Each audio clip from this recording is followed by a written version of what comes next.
Welcome everybody to tonight's Endo A&P webinar. We are joined by Dr. Carrie Jones to discuss the importance of circadian pacemaker, understanding rhythms in order to thrive in life. For those of you who don't know, Dr. Carrie Jones, she is an internationally recognized speaker, consultant, and educator on the topic of women's health and hormones. Graduated from NUNM, where she also did a residency program and then went on to teach there in gynecology and advanced endocrinology and fertility. She has also has her master's in public health with a goal of doing a lot more international education.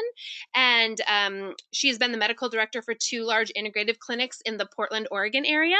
And she is currently the medical director for precision analytics. So without further ado, I will pass the floor. Oh, and she's also a current Endo A&P board member. So without further ado, I will pass the floor over to her. Fantastic. Thanks, Corey. I'm going to turn on my, let's see if this is working. Yep, we can see it. Perfect. Okay. So, just want to say hi to everybody and introduce myself. Thank you so much, Corey, for that fantastic information or introduction. But today we are going to discuss really everything that has to do with circadian rhythm, with the clock genes and how really pretty important it is for light and dark. And this is a really big passionate topic of mine because it gets brushed off a lot. A lot of people will come at this circadian rhythm and they're always like, well, what supplement can I take for that? What supplement can I take for that? How can I biohack my sleep? How can I biohack the fact that I don't sleep, but I don't really want to give up going to bed late or playing on my phone and working on my computer. And well, that's when I get my second wind. And so this is going to be a lot of why. This is going to be a lot of why it's so important. So you can take it back to your patients or even take it back to your own self and say, oh, okay, self, I should probably be a whole lot more regimented when it comes to my light-dark interaction because it's really just ultimately good for everything moving forward. So I'm going to stop the webcam so we can move and see all of our slides as we go on. We've got 84 slides to get through. So we're going to, like I said, we're going to understand the physiology of the SCN and the circadian rhythm. We're going to understand the physiology of the major organs and how they relate to the SCN. We're going to review genetic SNPs involved at each level and discuss variables that directly and indirectly interfere with these rhythms. And we're going to sort of talk through treatment options at the end on how to, quote, age gracefully and reduce risk for improved health and longevity. Because let's be honest, that's what we're all going for. And what really kicked off this topic for me was this quote right here. This quote is out of a 2017 article. Aging is generally associated with weakening of the circadian system. Now, aging, we can't do much about aging, but we can do a whole lot about everything else. So if we already know our circadian system is weakening, right, declining, not functioning as well, just because we're getting older, it doesn't mean we can't be really proactive on how to save it. So how does the circadian rhythm work? We're going to start with the pacemaker, which is the big overseen important part of this whole lecture. A lot of people talk about the SCN. They talk about it generally. They know that the SCN, the suprachiasmatic nucleus, has a lot to do with the circadian rhythm. Not really sure how. So it is in the hypothalamus. And what it does is it coordinates all our, quote, overt bodily rhythms through multiple outputs. And how it does that specifically is it uses light and dark cues to resync the molecular oscillators every single day. It's not like you can just get your light-dark signal right on Monday and that'll carry you through for the rest of the week. And it's also true that if you mess up your light-dark on the weekend, that it's probably going to take you a day or two or more to get back into sync with these oscillators. So the period of these oscillations is not exactly 24 hours, believe it or not. It's a little bit more than 24 hours. So we as humans in our world work on a 24-hour clock. And in the SC, the oscillators in our SCN do not. They run a little bit long. So the endogenous clock has to be synchronized by external cues, which is a process called entrainment. So when you synchronize the cues, it's called entrainment. And these external cues reset the system daily and preventing our clock from just like being a toddler out of control, just running around with no direction, right? Like we need this clock to be entrained to the 24-hour system because it's running a little bit long. So the predominant external cue of the central clock in your hypothalamus is light. This is why light is so important. So what happens is light comes into the eyes, it hits the SCN, and the SCN sends all the communication outward. So it affects all of your rhythms, whether it's physiologic rhythm in your body, the way your liver works, the way your skeletal muscles work, the way your ovaries or testicles work, and it also affects behavior. So think of things like even like feeding, right? All of that works on a rhythm. So if you go to the bathroom in the middle of the night, don't turn on the light. Why don't you turn on the light? Well, light signaling and synchronizing are really, really important. So light enters in the eye through the retina and it hits these really special parts of your eye called melanopsin. And melanopsin are light sensitive retinal protein on intrinsically photosensitive retinal ganglion cells. IPRPGs is what they're shortened for. That goes right to the optic nerve, right to the SCN, and then the SCN sends it out to the other parts of the brain, including the pineal gland. Why the pineal gland? Because that's where your melatonin is made, and it's going to affect your melatonin. Light sets our body to our geophysical time of our location. It sets us back to the 24-hour clock of where we are. That's what light does. Melanopsin, the part of the eye that I was talking about, the cells in the eye, they're sensitive to the blue-green light. How often do we talk about blue light exposure? All the time when it comes to sleep. But when it comes to the morning time and getting proper light, it's the blue-green that we want.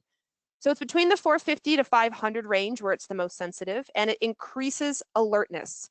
So if you are not alert in the morning, when you wake up in the morning, if it takes you a little while to get going, if you need a couple cups of coffee and your supplements, to get moving, then you need to increase your blue-green light exposure because your melanopsin will help tell the rest of your body that it's time to be awake. It's time, and it's specifically cortisol, which we'll talk about at the end.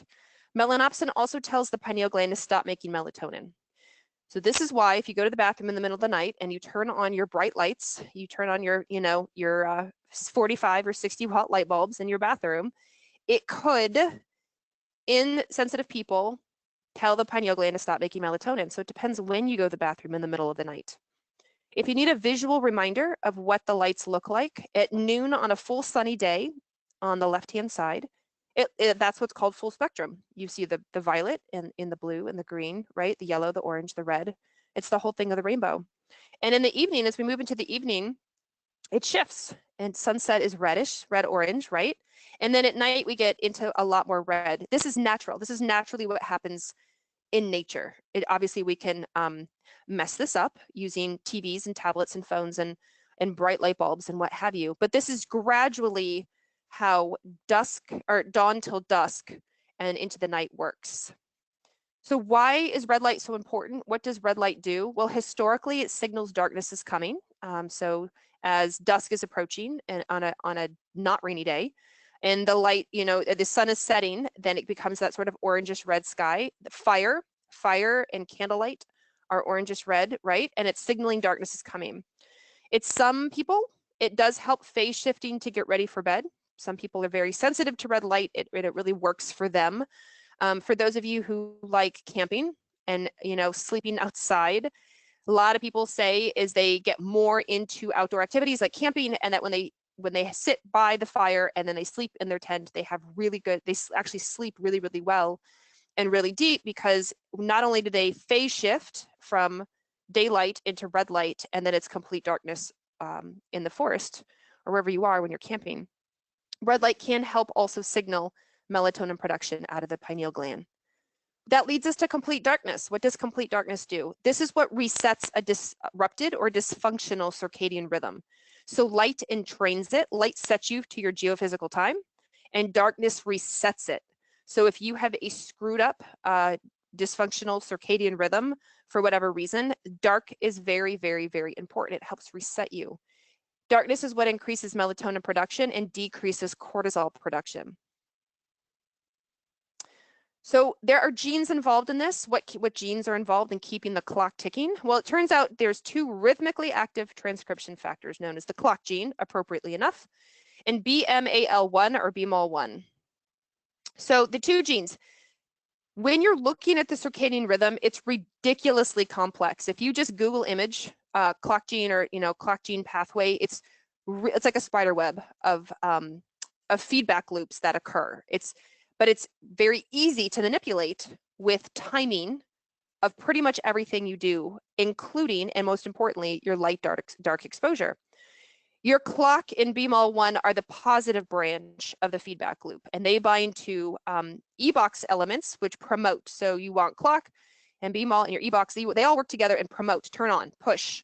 And then you have CRY, C-R-Y, and PER, which stands for period, are formed, but they inhibit. So these are the two genes that inhibit. So for those of you who've done your SNP testing, you can look at these. These are often on reports when it comes to sleep health. Like, for example, I am a heterogeneous in my clock gene, I believe. So whenever I get my reports run, it's always like, oh, you could have problems with sleep. You might have problems with sleep and resetting the positive part of your feedback loop, which is, now I know so much more about that because I originally got my SNPs run years ago and didn't really fully understand what all of that meant. And now I know that it's critically important for me for light, dark, and then the rhythm of the way that I do things. So this is a simplified version of the entire spider web and of feedback loops. And you can see the two promoter genes are there, clock and a BMAL, and then the E-box it goes down to E-box and then out from there. And then eventually those will make CRY and PER, and then those are the inhibitory. So then they circle back around and say, okay, it's time to turn off now, which is great. This is what we do in light dark, right? We're up in the light and we're down in the dark. And your circadian rhythm does the exact same thing. So it promotes and then it turns off, utilizing these genes. So if you have a dysfunction though, in any of these or any of the related clock genes, unfortunately, you have an increased risk of cardiovascular disease, of cancer, of metabolic disease, of aging, increased aging, sleep disorders, mood issues such as major depressive disorder and seasonal affective disorder. I mean, these are pretty serious when it comes to chronic diseases, and they're all related to, or can be related to, or in part be related to, how you handle your circadian rhythm. Just as one example, there's HAT and chromatin. So HAT is histone acetyltransferase. So chromatin, which of course form your chromosomes, the packages of long DNA molecules are compacted into dense structures to prevent tangling, and that reduces DNA damage. They're primarily made up of histones around which the strands are wound. And then, of course, as we know, chromosomes are capped off by telomeres, which lots of people are testing those now for aging. But chromatin and HAT are actually really important as well. Now, HAT transfers the acetyl groups to the histones to regulate gene expression and usually increases it. So HAT is really, really important for DNA repair, cellular maintenance, and survival. And if HAT is disrupted, it's linked to aging, to neurodegeneration, and cancer. So if you disrupt HAT, not even in the telomeres, but if you disrupt your histone acetyltransferase, we've got problems with aging, neurodegeneration, and cancer.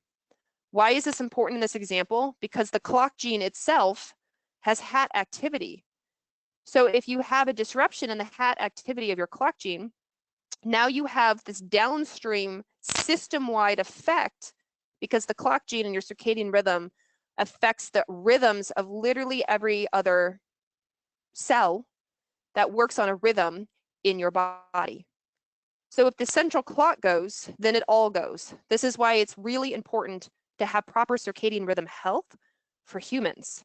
And this is why this topic is so passionate to me, because I feel that it's really important to get this simple step right. We talk all the time about diet. We talk about, stress reduction. We talk about hydration. We go back to the basics, right? We talk about the microbiome and affecting that, but really utilizing light and dark right now in our society is as important and really simple to do. It's really, really easy and is basically free or doesn't cost that much money. I do get asked a lot about time zone shifts. How does time zone shift happen in relation to this? So under optimal condition, I always find this really interesting. The human clock can advance its phase, so go forward, maximally 2 hours per day, and it can delay its phase maximally 3 hours per day. This is why a lot of people can tell the difference between going to the East Coast or the West Coast and how far or how long it takes them to adjust to time zones. So some people will say when I head east, so from the United States, if I head to Europe, I'm a mess. But if I'm in the United States and I head west, if I go to Asia or Hawaii, I transition really, really easily. And that's in some people it's the opposite depending on how they're with their shift. But with me, if I go to Europe, my maximum of 2 hours a day is terrible. It takes me days to get to European time. And usually by then I have to go home. Whereas if I go backwards, if I go to Asia, if I go to South Korea or to Japan or to Hawaii, I'm able to phase shift much faster comparing to go to Europe, which is so interesting. And so mice models say it takes about 5 days using light dark cycles to make the switch when you're crossing several time zones. So some people can do it faster when they're just going from like east to west or west to east coast. For example, if you're east coast going west coast, that's a 3-hour time shift. You may only need a day or two to shift.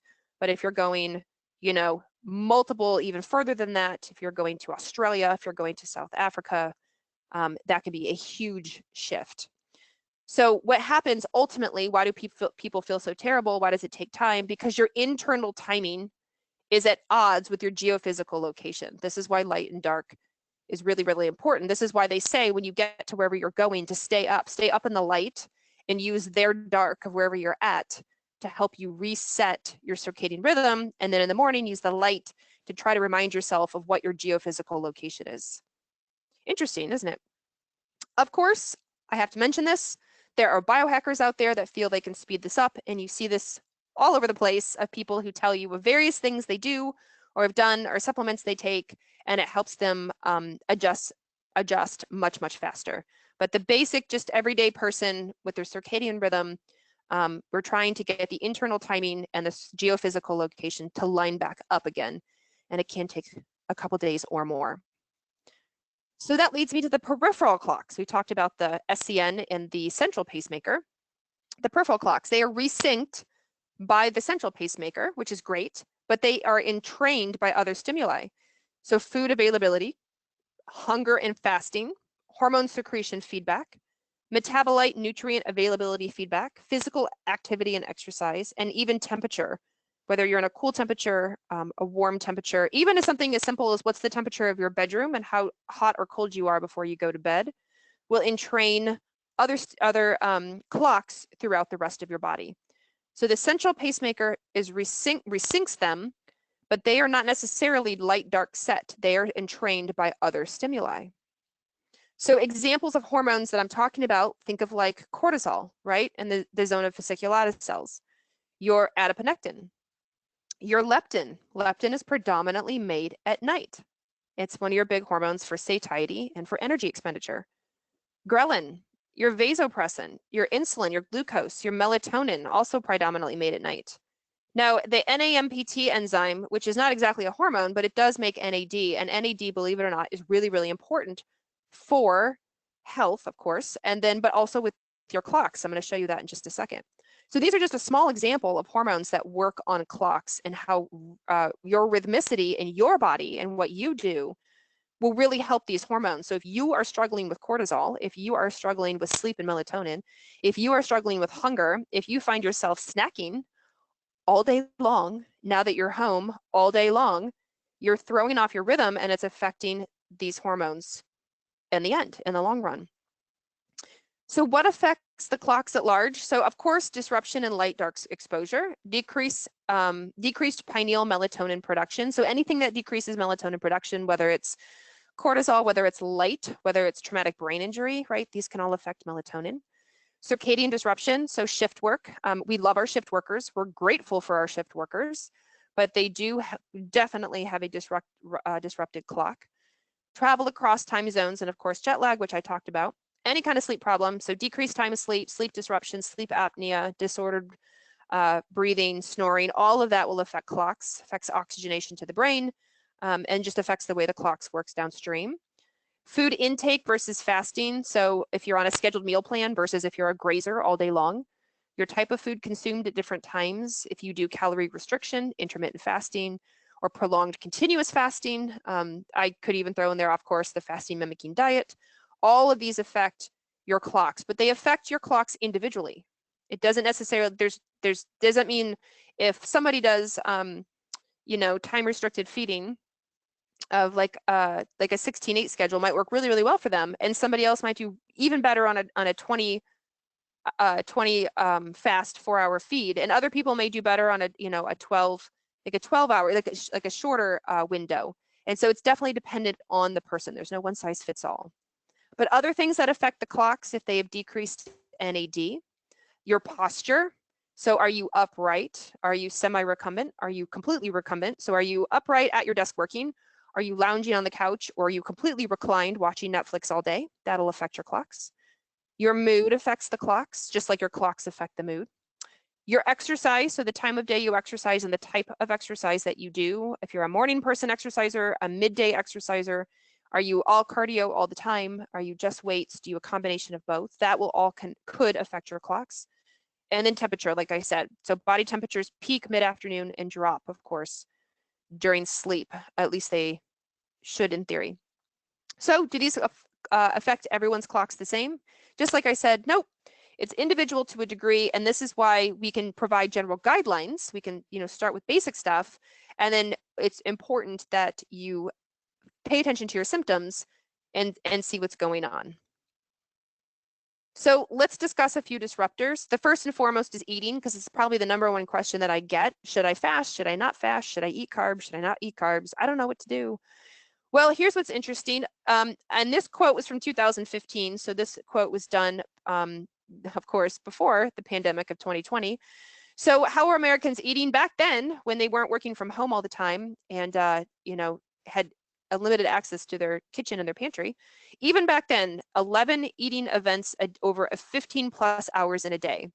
And what was so interesting that this article said is everything you put in your mouth is considered an eating event. If you just try one sip of your friend's kombucha, right? Then that's going to count as an eating event. If your kid leaves a cracker on their plate, and even though you've already had lunch and you just eat that last cracker, like that's considered another eating event. Everything you put in your mouth at individual times is considered an eating event. And I mean, we tend to think of snacking is a little bit bigger than that, but people forget how many like one-offs they do in the day. They grab a piece of candy and pop it in their mouth. They have a sip of somebody's drink or their drink, or they've been sipping on their mocha for several hours. They're with their and getting that constant like glucose insulin stimulation.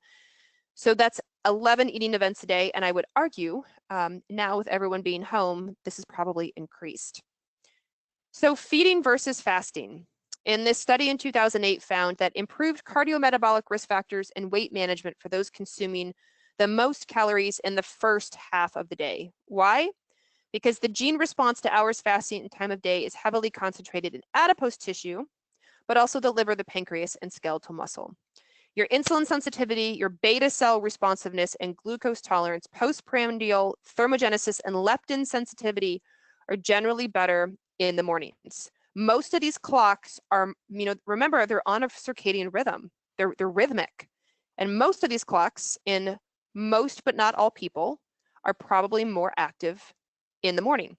So if you're working with somebody about if they're new to this, they're new to maybe like fasting or trying to figure this out, maybe have them front load. And we know that sentence, that saying that gets said all the time about like eating a heavy breakfast and then a moderate lunch and then a very light dinner.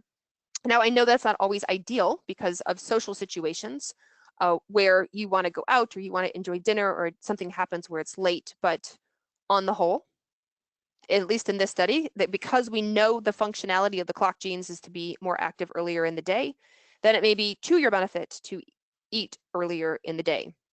Insulin in particular, so insulin release helps communicate timing of meals to the body clock, thus strengthening the circadian rhythm. So if you have insulin breaks versus if you're an all-day snacker, makes a big difference.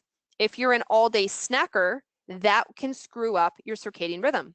If you have definitive breaks between when you eat and allow your insulin to go down before it comes back up again, that helps strengthen your circadian rhythm. So when you insulin can stimulate the period, which is the inhibitory protein in all the circadian clock loops. And then, of course, melatonin improves insulin sensitivity in these receptors found all over the body. Specifically, adipose tissue, skeletal muscle are really important for insulin resistance. Why do I say this about melatonin? Because, of course, it tends to come out at night, right? And it's really important for insulin sensitivity. And we need the insulin sensitivity to help strengthen our circadian rhythm so that we do sleep at night and we do get melatonin to come out. So basically, the arrows go round and round. If you continually have insulin release, you can disrupt your circadian rhythm.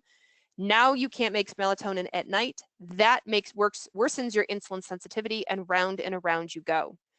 And so this is why darkness and sleep is so important for those who struggle with insulin, glucose, adiposity, leptin issues.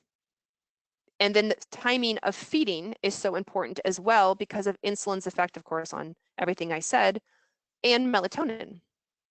So as an example for insulin, there's this study in 2013 that does often get quoted a lot by PCOS experts, and they talk about PCOS and breakfast. So they did look at lean PCOS women, and they gave them a big breakfast, a medium lunch, and a light dinner. And it was just calories. I mean, don't get me wrong. These were not healthy breakfasts. This was not like gluten-free, organic, farm to table. It was none of that. This is a research study, so they didn't do that. But what they did just count was calories. So 980 calories for breakfast, 640 for lunch, 190 for dinner. For 90 days, they found that by doing this, it had decreased glucose, decreased insulin, decreased testosterone, increased SHBG to bind up the testosterone, and increased ovulation rate. Now, again, I realize these are lean PCOS women, but they're also lean PCOS women who happen to have still had glucose and insulin dysfunction by switching how they ate their calories.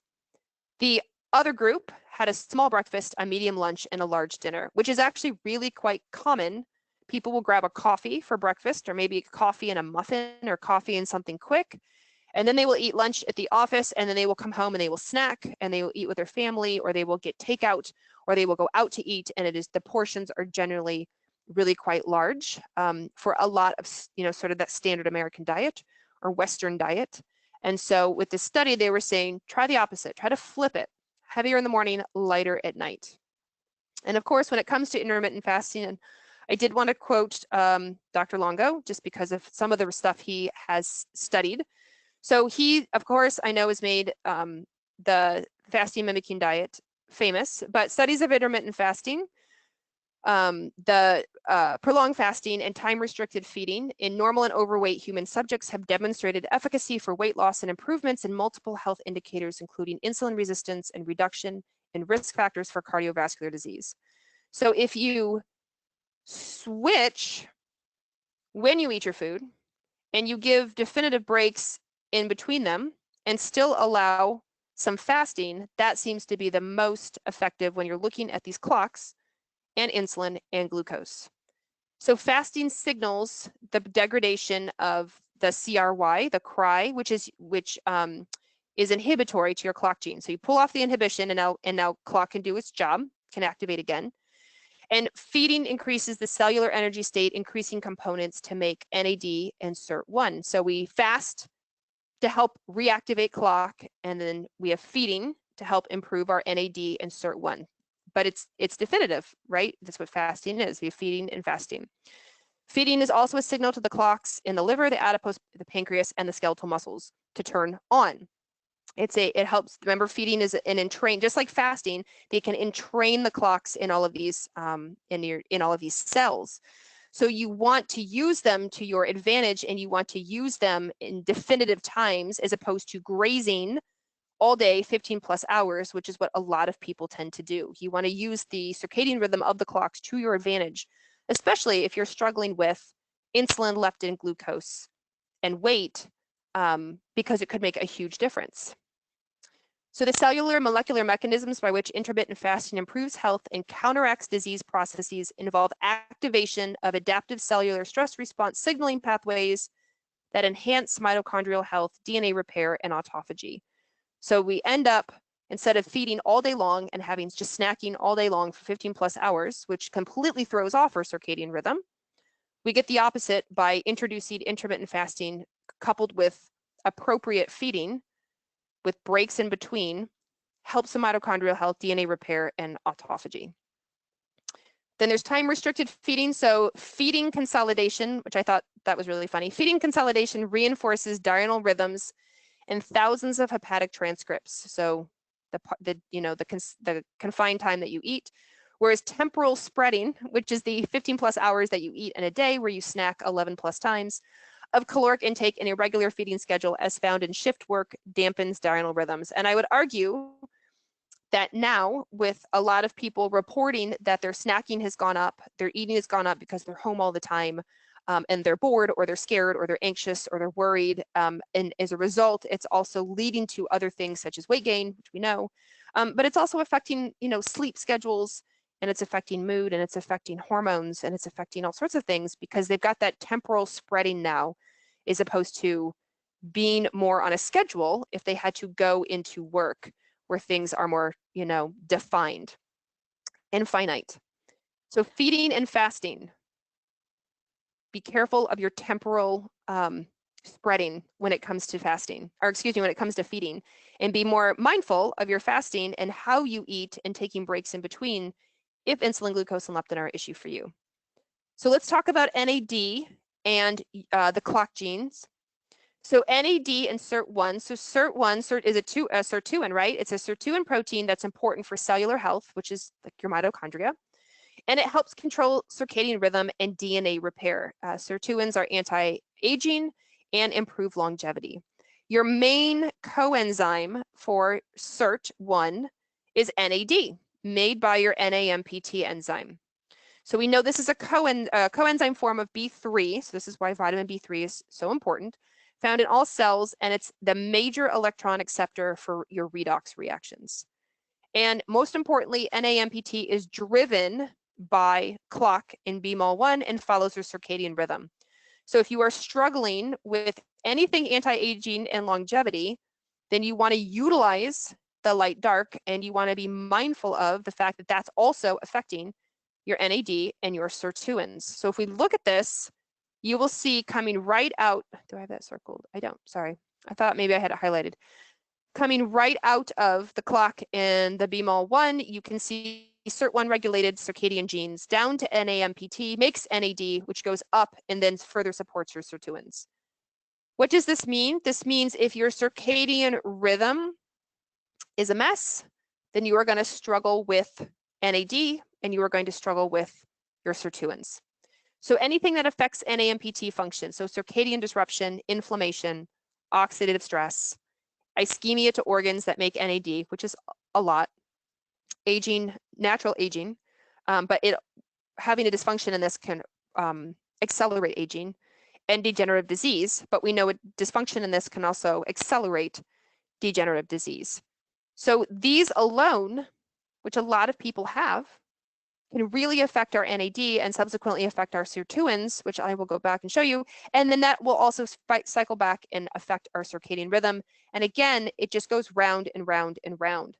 So if you have somebody that has a lot of inflammation and they have circadian rhythm dysfunction, you know they're at risk for these other symptoms, these other conditions. And you know at the heart of it, as you're working on your treatment with them, that you have to really improve their rhythms, their circadian rhythms, all of them, to help reset and really to help heal.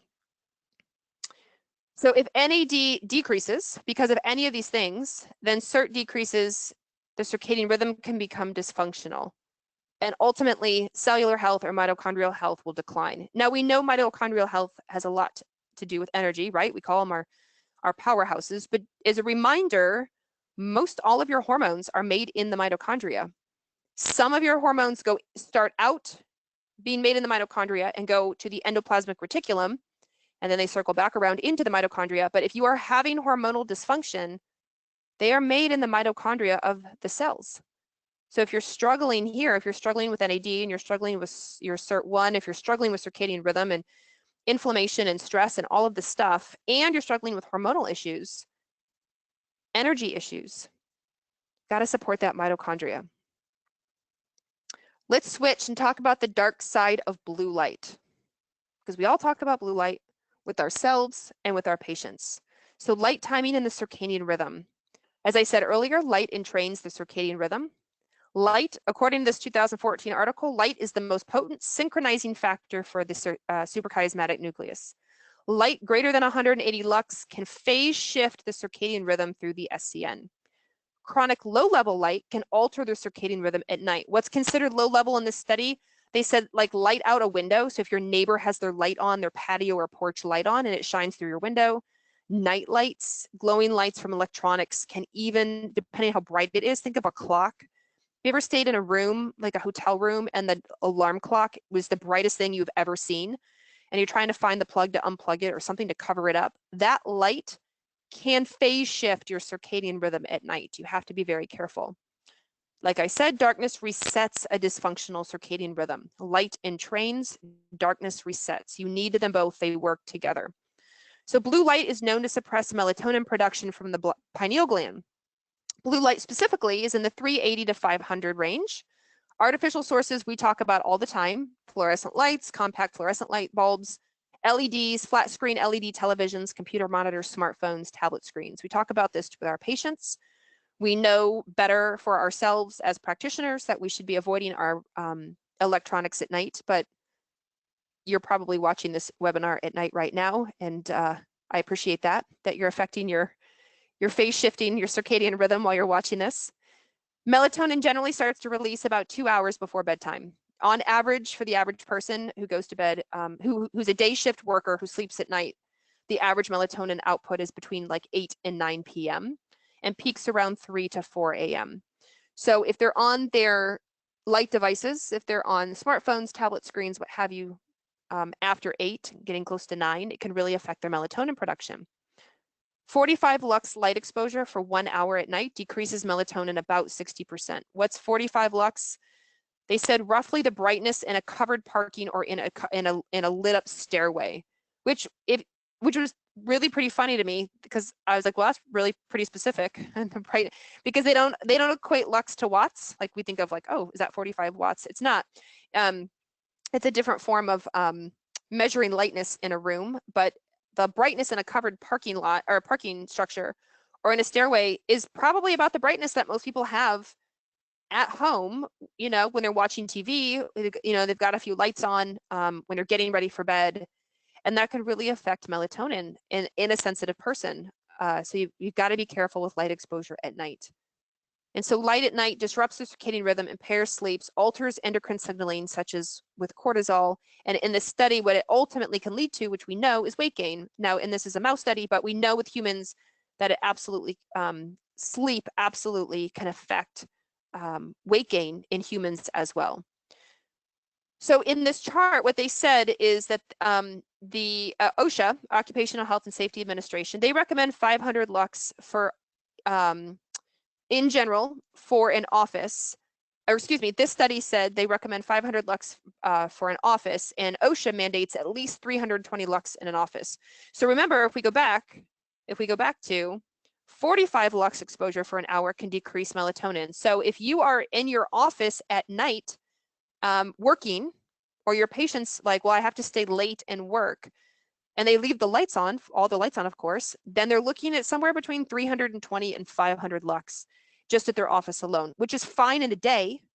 But as we get later and later and later, that can really affect their sleep, circadian rhythm, and melatonin.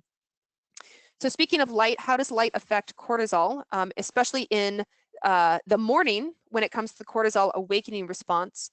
In this article, it was talking about how that bright light exposure, that 320 to 500, the blue light exposure in the morning, is really, really good for putting out cortisol. It suppresses melatonin and pushes out cortisol, which is what we want in the day.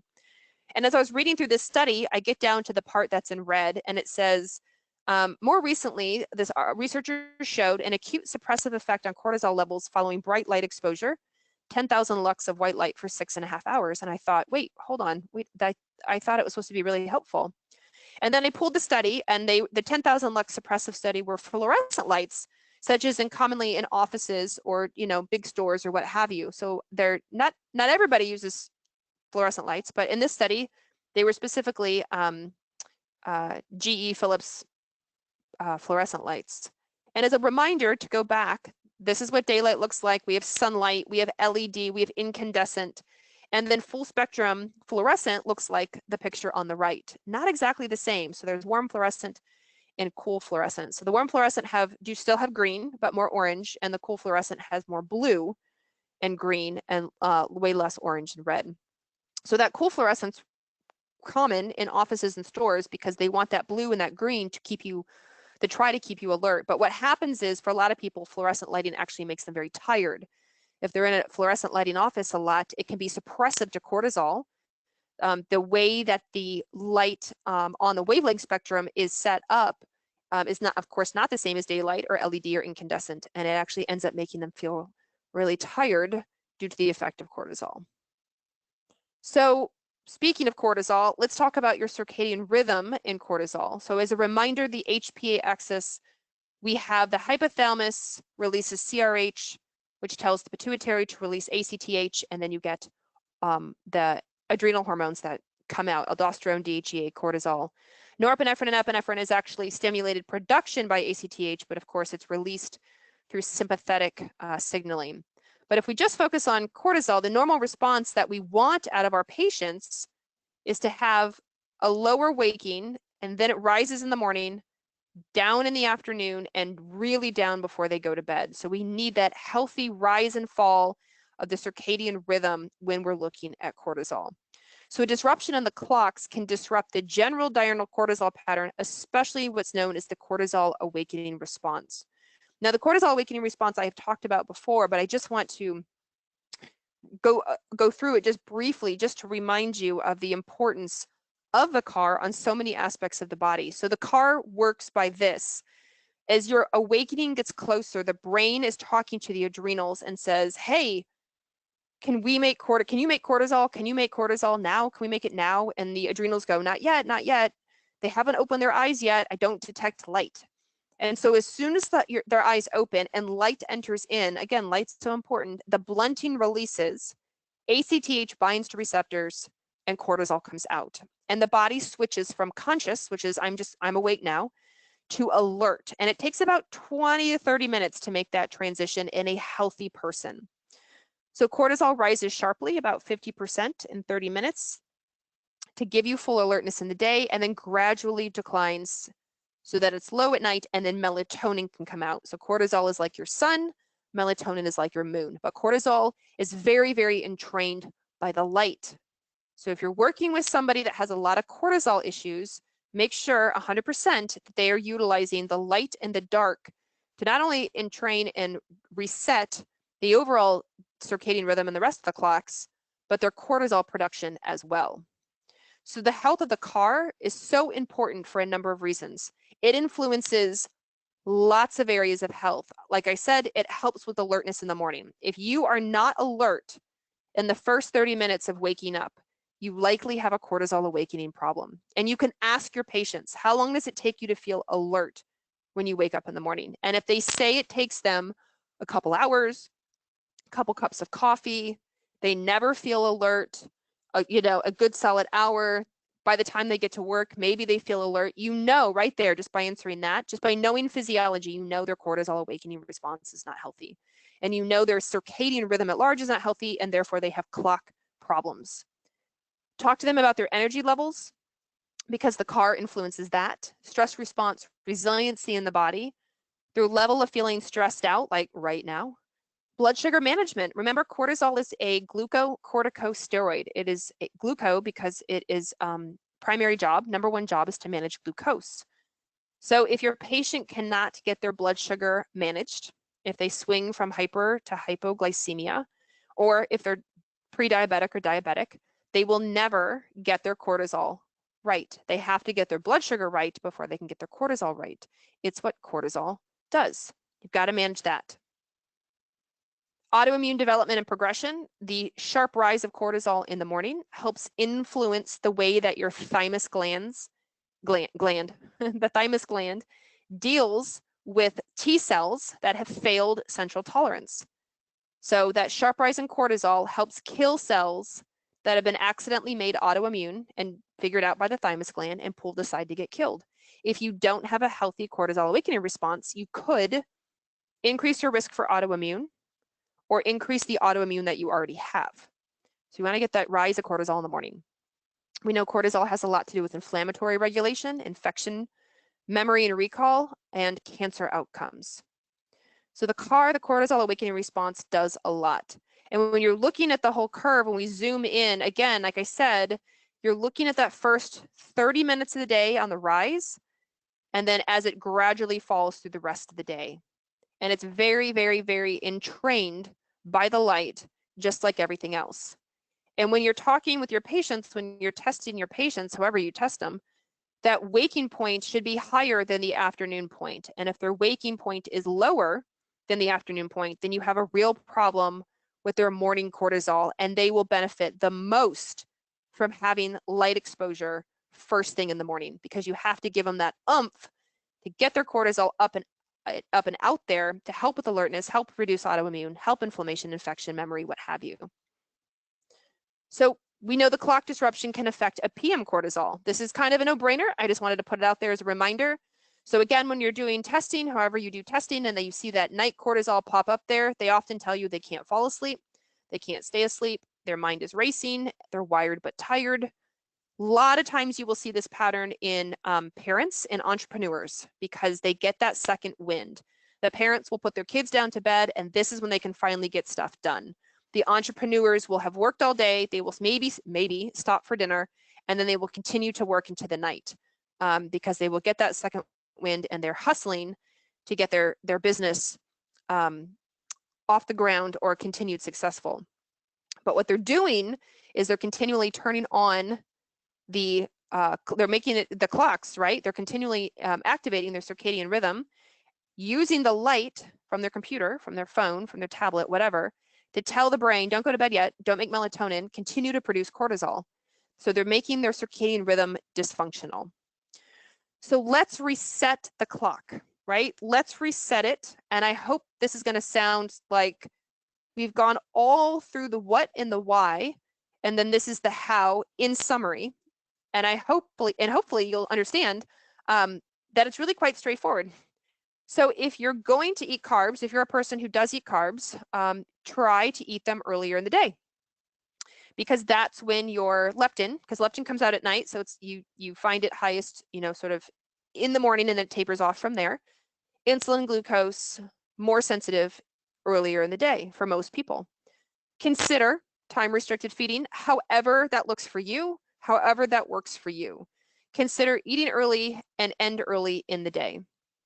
When it comes to light, use it. Use full spectrum light in the morning on waking. So either use the light of wherever you live. So go open your blinds, open your curtains, go outside on waking. So don't lay in bed and, hit snooze 100 times and debate whether you want to get out of bed or not, but your bed is so warm, and, your dog is so great, and everything's so snuggly. You have to get up, and you have to train yourself using the light, because you've got about 20 or 30 minutes to make a difference. So use the light to your advantage. If you are in an area that doesn't get a lot of light first thing in the morning, if you get up earlier than the sun, if you're in a hemisphere where it's still pretty dark in the morning, then buy an inexpensive full spectrum light box or a full spectrum light alarm clock and use that first thing in the morning. So turn it on for a good 20 minutes, 30 minutes to an hour. Have it close to you. I actually have a full spectrum light box because I live in the Pacific Northwest, where it's generally gray and raining a lot of the year. And so when my alarm goes off in the morning, I get up, go downstairs, and I let my dog out. And if it's sunny, then I stand at the back door and appreciate it. And if it's not, then I turn on my full spectrum light box right there on the kitchen counter, and I leave it on while I'm feeding my dog and getting water and making tea, so that it's always sort of it's right there in my vision field, and it works really, really well.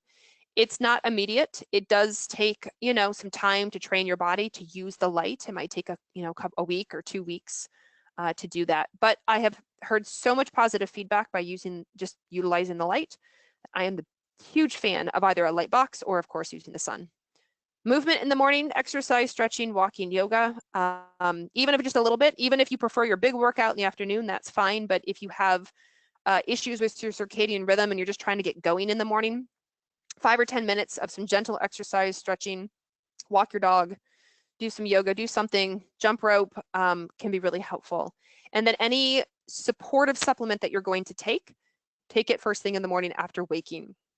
So if you're going to take, adaptogens, if you're going to take vitamin C, if you're going to take, anything to help your circadian rhythm, try to get it in that first 20 to 30 minutes if you can.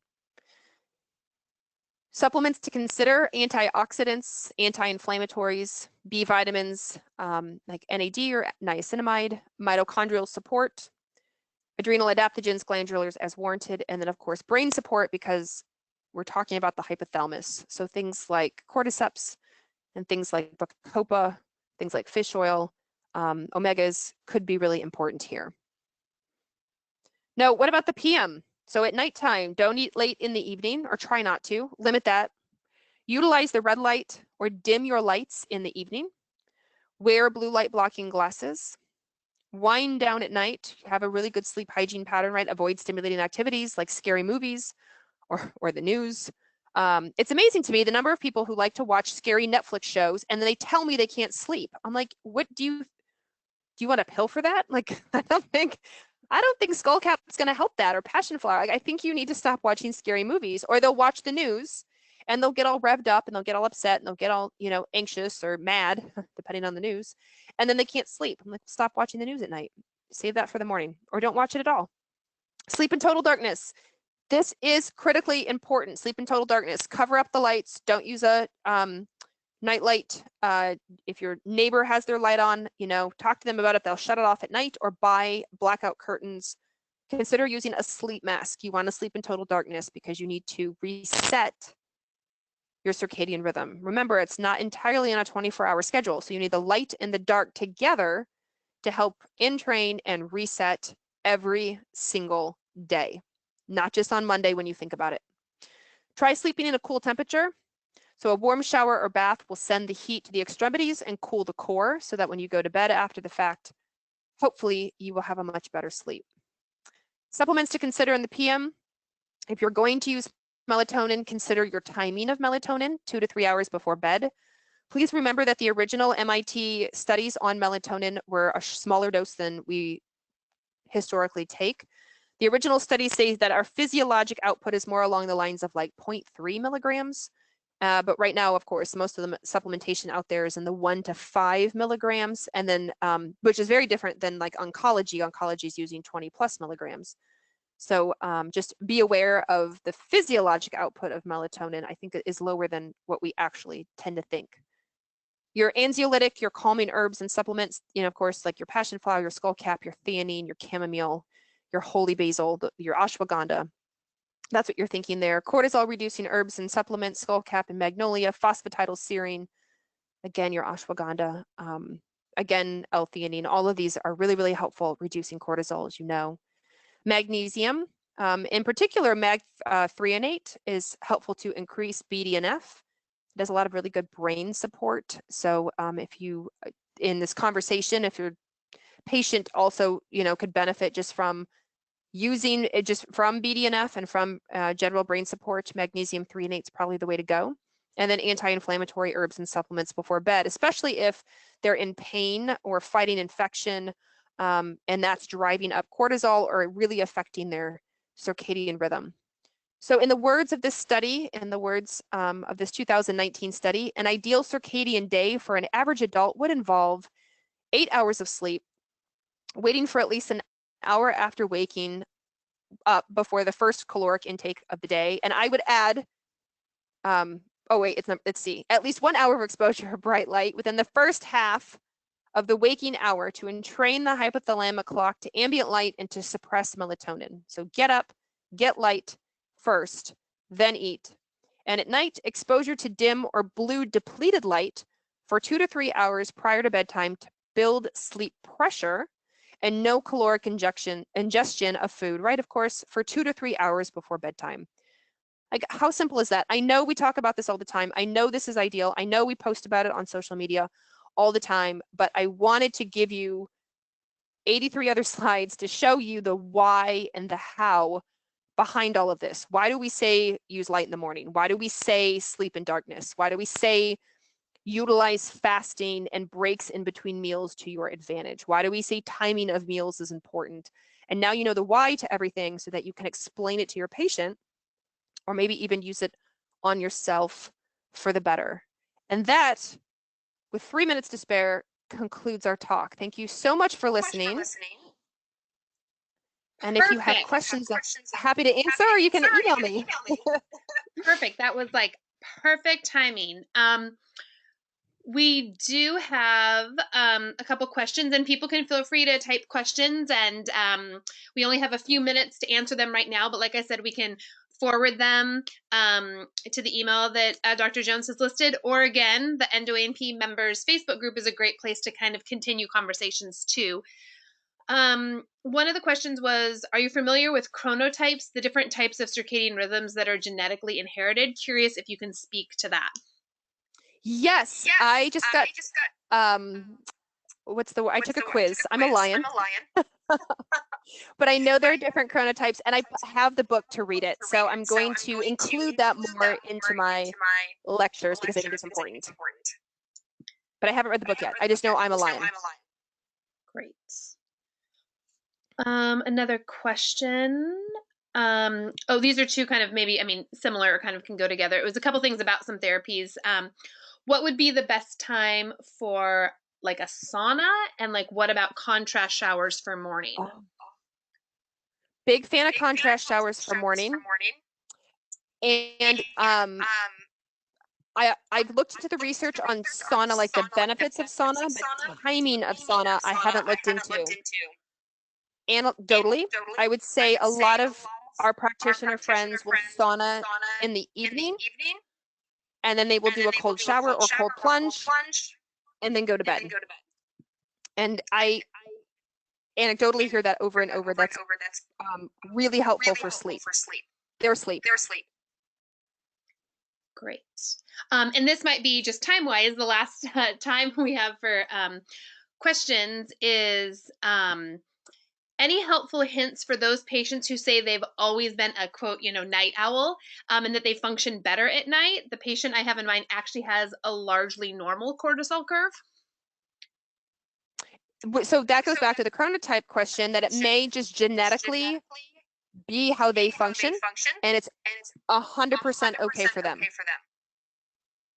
Most of the studies have been on just day shift workers, so getting up in the morning, going to bed around like 10 or 11 o'clock at night, which is a lot of this research was presented on. But the traditional night owls have not been really researched nearly as much until lately, and so I am hoping to dig more into that research so I can include it into this. Awesome. But if their cortisol rhythm is normal and they're doing great, feeling great, then I'm not going to disrupt it. Great. Okay, awesome. Well, I'm going to sneeze. Excuse me. Of course, that's going to be great for the recording at the end. Thank you to everybody for joining us tonight and the questions. And like I said, if other stuff comes up, or if we didn't get a chance to get to your question, just email that or post it on Facebook. And we look forward to chatting with you all at our next webinar. And I hope everybody is doing, as best as they can be under the crazy circumstances we're on. So sending everybody, healthy wishes and low stress times to come. Alrighty, good night, everybody. Thanks, Corey. Yep, bye.